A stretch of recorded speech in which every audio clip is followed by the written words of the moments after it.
Ah, yes, I got a surprise for you today, folks. Irrelevant news. Mila Kunis addressed her shower controversy on Ellen. A lot of people are talking about your bathing habits. It's so you dumb. and Ashton, your children, apparently you don't bathe them. We bathe our dogs. Does that make people You do happy? bathe your dogs more often than your children. Fact. Now, folks, everybody knows that in the familial hierarchy, dogs rank about 5 stops higher than children. So it makes absolute sense that the dogs get more showers than the kids. This was... I went on... Speaking of Dax Shepard, it was on Dax's podcast, but somehow the conversation derailed into bathing habits. And then we started talking about that we all don't bathe our children very often. I'm of the opinion that children shouldn't even be allowed near water. So the fact that they're openly celebrating not bathing their kids is a miracle. We need to really get this message out there, folks. Otherwise, the world will see more clean people and BO will go extinct. And let's be real, who really wants that? And or ourselves. Like, why shower every day? But I don't wash my hair every day. I don't find that to be a necessity. No. Folks, the fundamentalist not showering movement does not allow anybody to even wash their hair. I mean, you get maybe a light tap of shampoo once every 3 years just so that your scalp doesn't decay. My intent every day is to bathe my children. I wake up every day and today I'm going to shower my kids.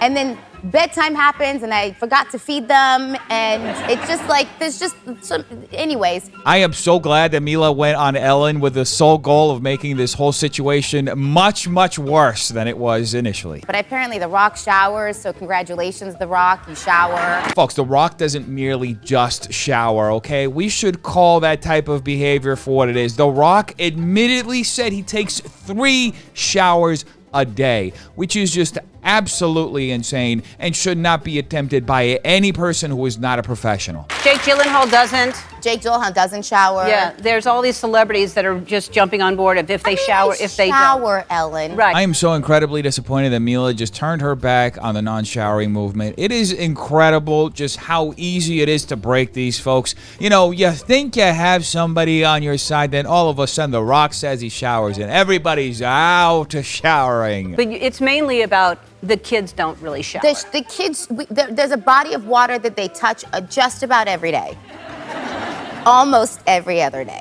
A body of water? Yeah, sometimes it's the pool, sometimes it's a sprinkler. Too much hygiene, folks. Unfortunately, the non-showering movement cannot approve. Seriously, folks, what the hell has happened to society? Why are so many people so concerned about the bathing habits of celebrities? I mean, who the fuck cares? I mean, if they want to be dirty, let them be dirty. If they want to shower once a month, that's their own prerogative. It's their life. They're going to have to be the stinky ones. It's COVID. It was who showered in COVID? We didn't leave the house. Who cares? Yeah, okay. All right. That's fine. Now, you can tell that Mila is joking for a large portion of this interview, but you can also tell that Ellen was really kind of rooting for Mila to kind of say something that would completely dispel all of these rumors about her bathing habits. And at one point, Ellen just kind of gives up and is like, all right, I mean, you want to joke about this and make things worse, it's up to you. I don't think I made the story any better right now. I feel like this is going to take a whole other turn. Yeah, because you added to it that you forgot to feed them. So now... So now you've added that. I feed my kids, guys. How are we supposed to believe you now? First you tell us you don't bathe your kids, then you tell us you do. Then you tell us you don't feed your kids, then you tell us you do. I am so confused. Anyway, folks, Jake Paul responded to Tyron Woodley getting a tattoo that says, I love Jake Paul. No way did a grown-ass man just get a tattoo that says, I love Jake Paul.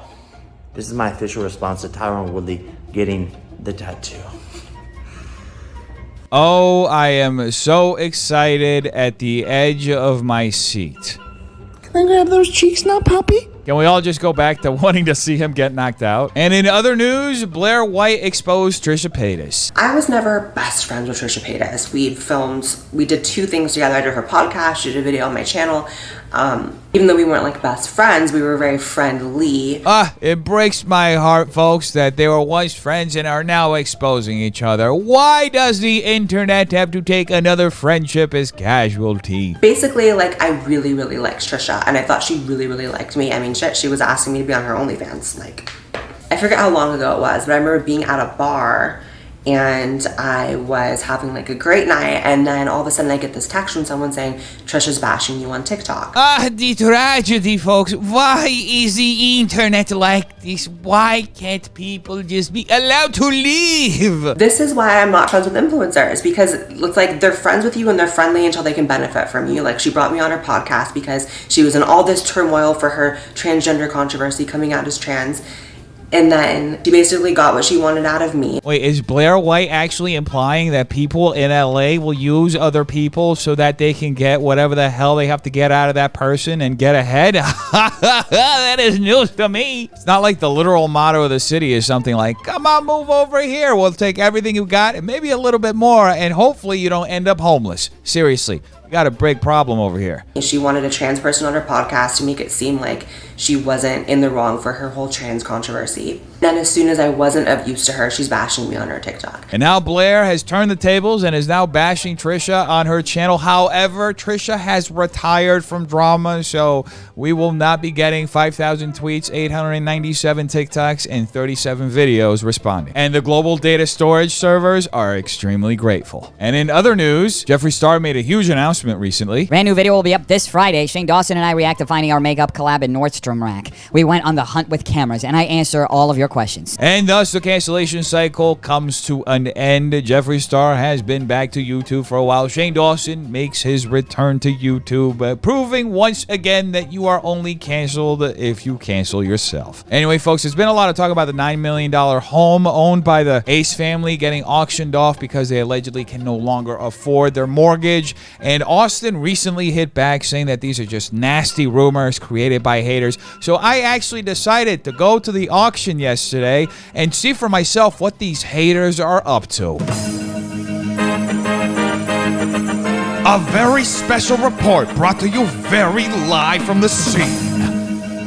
All right, everyone, we're here at the Pomona, wherever this place is, and it is the Ace family's auction. Okay, they're going to lose their home to a whole bunch of haters, so we're going to find out just why people hate the Ace family so much, and these haters are going to have to pay. And shortly after that, I realized that I was in the wrong place, so I walked 25 minutes to the other side of the plaza, and upon arriving, I realized that I was once again in the wrong place, and that the place that I was in initially was actually the right place. So I walked 25 minutes back to the other side of the plaza, where I learned the valuable lesson to be prepared. I just wanted to see if I could interview you guys, ask a few questions. I tell you what, we are not that much experienced. Can I interview?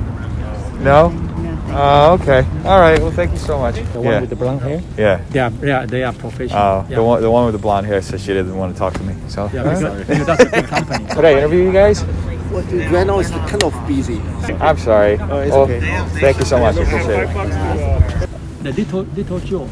I mean, you said his name's Little Joe? Yeah, Joe. Okay. Joe, no, little. Yeah, but he's short. That's I always call him Little Joe. Okay. No, little. Just because there are too many Joes. Just Joe. Okay. Yeah, too many Joe. And so he's little. So that's don't call him little. No, I call him. I call him giant. I call him giant. Giant Joe. Okay. Right. All right. No giant, no little. Just a Joe. Just okay. All right. Make sure. I find it deeply disturbing that the court buildings and the city hall are in this conspiracy against Austin McBroom. Is this like a conspiracy by the haters to just make Austin McBroom look bad? His home is really not on sale? I have no idea. What do you think of his house? It's like a $9 million house. It's like huge. It looked nice. Very nice. Yeah. Very nice. Would you buy it? No. How do you feel about haters in general? I don't pay attention to what people say. Yeah. Do you think Austin McBroom is paying too much attention to the haters? Maybe he just wants to be more popular. Okay. You think he's full of shit? If he had a big lunch, yes.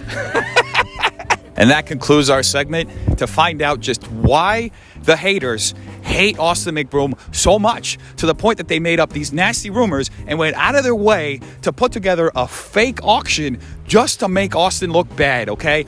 This is not real. What we just saw today is a fucking simulation. You've just crossed over into the Twilight Zone. Anyway, folks, I actually ended up postponing the auction to October 12th, so we will see all the haters once again in the Twilight Zone. And now a palate cleanser.